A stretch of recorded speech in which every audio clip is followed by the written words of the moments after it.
standing at the top of the world, 29,032 feet above sea level. The air is thin, the wind is howling, and it's so cold. This is the story of how Edmund Hillary and Tenzing Norgay became the first two men to ever reach the top of Mount Everest. On May 29, 1953, after years of failed attempts by other expeditions, Sir Edmund Hillary, a New Zealand mountaineer, and Tenzing Norgay, a Sherpa of Nepal, made history. They stood together at the summit of Mount Everest, a feat that had been considered nearly impossible. But what led them there? Let's take a look at their incredible journey. The 1953 British expedition, led by Colonel John Hunt, was determined to succeed where others had failed. Mount Everest, at 29,032 feet, had never been conquered.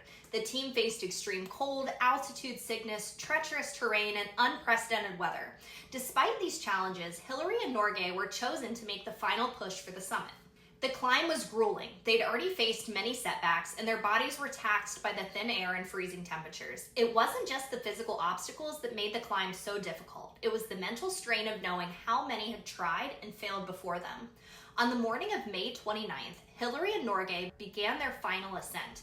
At nearly 29,000 feet, they encountered the last major challenge, a steep rock face. But with teamwork and perseverance, they managed to scale the final obstacle. After hours of grueling effort, they finally reached the summit at 11:30 a.m.